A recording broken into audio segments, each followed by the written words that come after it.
Hello there. Welcome back to my views and news. A controversial interview by an Oromo politician. Do Oromo politicians want to establish an Oromia country?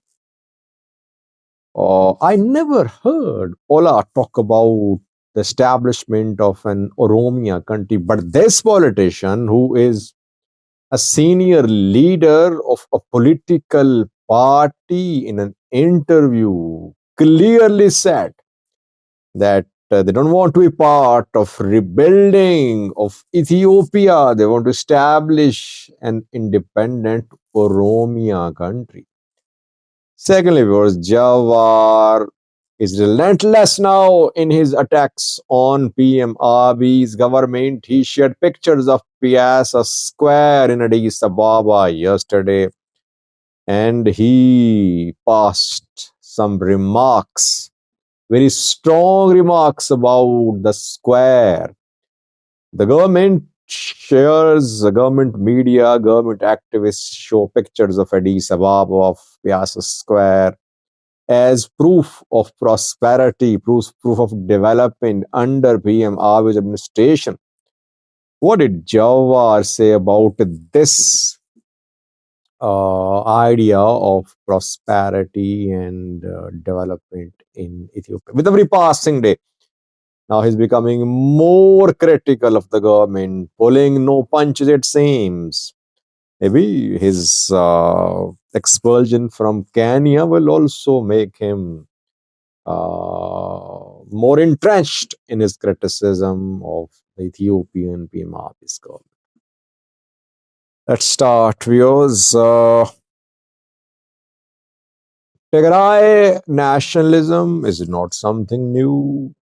During Tigray war, we saw voices for the establishment of Tigray country. Tigrayan diaspora, some Tigrayan politicians, Tigrayan opposition parties, they have been calling for secession. Amhara nationalism is a relatively new phenomena. Even now, the groups fighting in Amhara, they are not fighting to establish an Amhara country. Though we did saw a map circulated last year by some groups in Amhara for the establishment of an Amhara country, but uh, main Fano groups, they talk about Ethiopia. So Amhara nationalism is not a very strong movement. Oromo nationalism is not very strong either. I mean, prosperity. I did not hear Prosperity Party talk about an Oromia country. Even Ola does not talk about an Oromia country. Ola says that Oromos should be given the right of self-determination. But Ola, in its statement, never clearly said that it is struggling to establish an Oromia country. An OLF leader in an interview uh, crossed some lines, and he talked about the establishment of an Oromia country. OLA is an armed groups. Armed groups take extreme positions. OLF is a political party, Oromo Liberation Front, led by Dawood Ibsa. Though most of its leaders remained in prison, Dawood Ibsa under house arrest. Several leaders of the organization were released from prison a few months ago after imprisonment of more than 2 years, I would say. Gamacho Ayana is a senior OLF leader, a colonel. Gamacho Ayana is not based in Ethiopia, if I'm not wrong. He's abroad. He was in prison. He was released, and then he fled Ethiopia. We saw his pictures meeting with Jawar last year, I think. Gamacho Ayana, in an interview, published this week past some controversial remarks. He called for the establishment of an independent Oromia country. He said, we don't want to be part of rebuilding of Ethiopia. We want to establish Oromia country.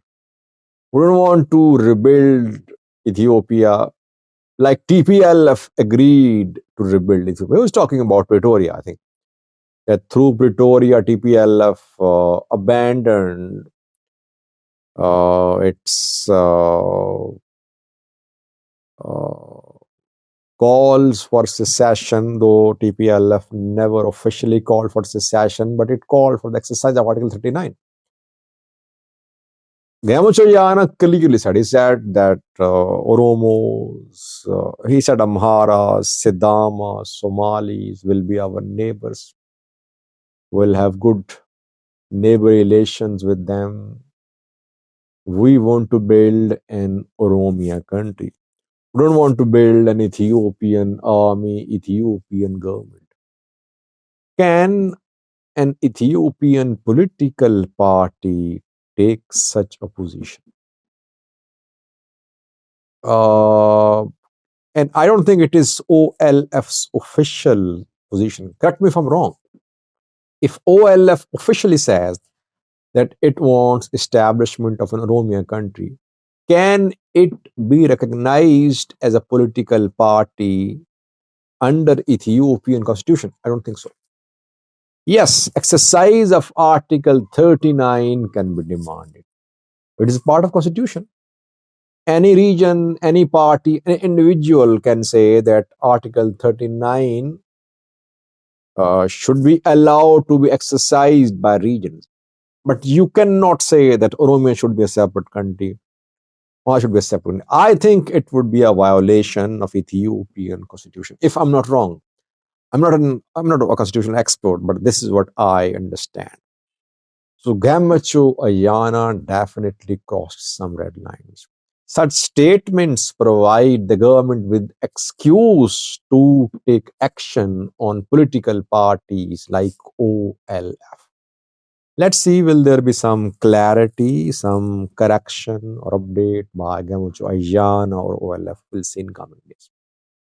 Second was Jawar slammed Prosperity Party's vision of prosperity and development last night. Jawar is definitely now being targeted by government and government-backed activists. I'll do a video. I'll have a detailed look at that in today's live chat because it seems government activists have launched a campaign now against Jawar. They're talking about OMN. They're talking about corruption. They're talking about embezzlement. We'll look at that in today's live chat.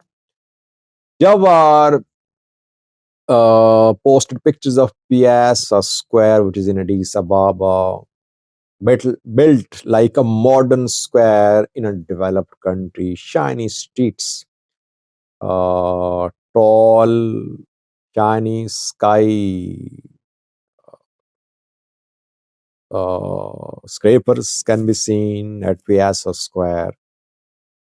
And Jawar, posting a picture of Piazza Square, said that these people, Prosperity Party leaders, government people, they post pictures of Piazza Square as if it's a proof of prosperity. He said, aren't they ashamed of it? As I'm saying, Jawar is getting better and more confrontational now. He said, aren't they ashamed? There are murders, robberies, people don't have bread to eat, and they are talking about the shiny streets of Piazza Square. He said, this is not real Ethiopia. This is PP Island in the middle of an ocean. People are suffering everywhere in Ethiopia. Endless death, starvation, destruction, and shamelessly government people sharing pictures of Piazza Square. You see, he is not pulling any punches now. is definitely on the offensive, charged, trying to mobilize people, but staying abroad. Thank you for watching.